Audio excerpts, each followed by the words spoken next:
Hey there, I'm Ryan, and this is my first video on this new Ludo Lodge YouTube channel, where my goal is to spark growth in your journey as a game designer. And one of the ways that I'm hoping to do that is through this series of mechanism spotlights, where I take a specific mechanism from a specific game, and I just talk about why I find it interesting. These are just things that caught my eye as a game designer and that I find interesting to think about, whether it's applying to my own games or generating new ideas, and hopefully just hearing some of my discussion about it might be able to do some of the same things for you. So today I am talking about the Quacks of Quedlinburg, and specifically the ketchup mechanism in the Quacks of Quedlinburg. If you haven't had a chance to play this, it's a pretty recent game, won the Kenner Spiel, I think just last year. It's a game from Wolfgang Warsch that is about making potions, and so each round, the game's played over 9 rounds, and in each round you're going to be making a potion and then comparing the results of your potion with the other players around the table. And the way you make your potion is by actually drawing ingredients blindly from a bag and adding them into your pot. And this is all based around a push your luck mechanism, essentially, right? You're drawing these ingredients, but if you draw too many of the numbered white ingredients, your pot can explode. And so there's this tension of the more ingredients I draw, the better my results for the round will be. But if I accidentally draw that one white, numbered piece that puts me over the total, my pot explodes and I'm not going to get as many benefits as I would get. And so the game alternates between everybody making their potions, resolving that round, and then everybody has the opportunity to buy new ingredients to put into their bags. There's this bag building element that you can kind of build your strategy with the different ingredient abilities to ultimately do this push your luck mechanism repeatedly throughout the rounds of the game. And while that is, I think it's one of the best examples of a push your luck mechanism done well in a game, that's actually not what I want to talk about today. I actually want to talk about the ketchup mechanism that's in Quacks of Quedlinburg, because when I've played it, it's caught my attention just as being a very well executed ketchup mechanism. So ketchup mechanisms, is any time in a game that you're basically giving either benefits to the players that are behind, or you're hindering the players that are ahead in such a way that it's allowing those players that are behind to have a better chance of catching up. And this is a tricky thing to do in game design. It's a big question of whether in any given game should it even have a catch-up mechanism. I think of strategic games, the Euro games, and these games that are meant to reward skill. Is it appropriate to have a catch-up mechanism? Because in a sense, if the game is skill-based and you are, players are starting to spread out, whether it's in points or whatever that metric is for which players are ahead. If players are behind, it's typically because they're not playing as well, right? And so it can be a little tricky, because if it's a skill-based game and you're providing some powerful catch-up mechanism, it can have some unintended results, one of which could be the players that are ahead just feel kind of cheated, right? Like it's, hey, I earned, the reason I'm ahead is because I've earned it, and now the game is just kind of taking that away from me and rewarding the players that didn't play as well as me. And so that sometimes isn't desirable. But at the same time, if you don't add in a catch-up mechanism in some instances, players who fall behind can lose interest in the game, right? If you're way behind, you may start to not enjoy yourself all that much if it's so clear that you are never going to be able to catch up. So Quacks of Quedlinburg does this in a very obvious way. They don't really try to mask the catch-up mechanism here. And how it handles it is each round, after the first round, before actually pulling the ingredients and building your potion, players who are behind are going to get to look at the score track, and they're going to basically see how far they are behind. And the score track actually has all of these rats that are lining the score track, and their tails are kind of drooping down in between some of the spaces. So it might be between 13 and 14, there's a rat tail that's there. And it's probably every 2 to 3 spaces that we're talking here. And you're just going to count how many rat tails are between my scoring piece and the scoring piece of the player that's in the lead in first place. And based on how many rat tails there are, I'm going to get to take my little rat tail token piece, and I'm going to get to move it ahead in my pot a number of spaces equal to how many tails I'm behind. And the reason that's powerful is because the whole point of the round, as you're playing ingredients around, is you want to get further around than anybody else, because that determines how many points you get that round. It determines how much money you have to spend on new ingredients.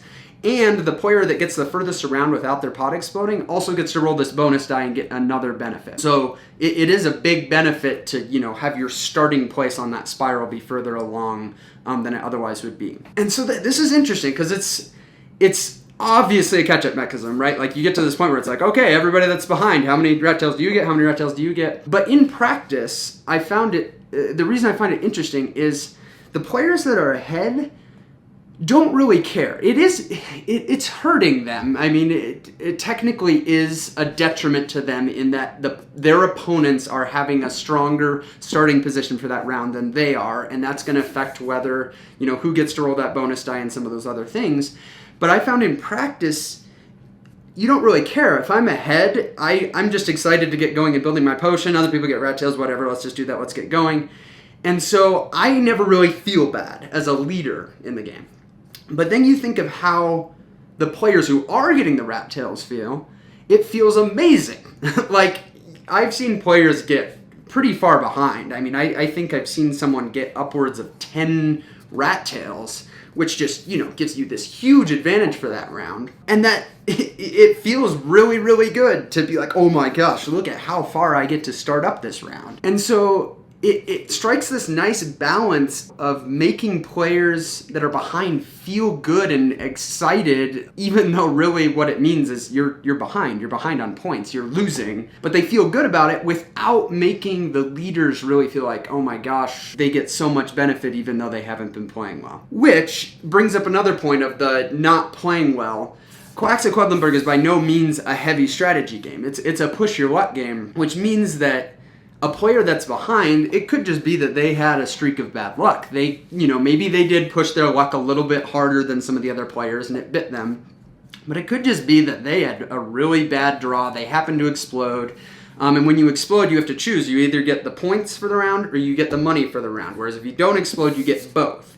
So early in the game, a lot of times players, if they explode, they're going to choose to take the money because they kind of want to build that engine to do better moving forward. But that means that they're not getting the points, so that they're falling behind. And so it's not really necessarily correlated to like the skill of the player or how well they've been playing in the game, whether they fall behind or not. So I think that's another reason why it works well in this game, is because if you're ahead, you don't necessarily feel like, oh, they're getting this benefit even though I've played better. It kind of just isn't as correlated as it would be if it was like a really heavy strategic game. But I think the other reason why it's so important in this game, because the other thing to ask here is why did the designer decide this is an important mechanism to add, right? This catch-up mechanism is going to be important. And I think the reason is, in a push-your-luck game like this, you need the act of busting, right? Of having your pot blow up because you pushed your luck too hard or too far, or you just had bad luck. That needs to be negative, right? It needs to have a negative effect on your place in the game. However, you don't want to just slam players, right? Like, it can't be so negative that players lose interest or feel that they're completely out of the game. You want to keep that hope alive that they could come back and that it's not so bad. So it's like, well, what's the right balance of that? Like, how bad should it be without being too bad? And I think it really nails that balance. That negative of you only get either your money to buy ingredients or points is a pretty big negative. You may take the money in instead of the points early in the game, and later in the game you might say, I need to take the points at this point since we're nearing the end of the game. But it definitely hurts. But what it does is it follows it up in the next round when you're starting out with this thing that just feels good. Anytime you're making the player feel good, like that's a good thing to be shooting for. And I think it just works really well. And when I've seen it in practice, I've probably played the game upwards of 10 times now. I always see at the beginning of a round, like, everybody is happy and excited going into that round of building their potion. Partly because that it's just a fun mechanism, and that's a whole nother thing, is just the fun of that process. But because you're going into it either because you're already doing well, or you're not doing so well, but, oh, look at how far I get to start up this round. This round could be really big for me.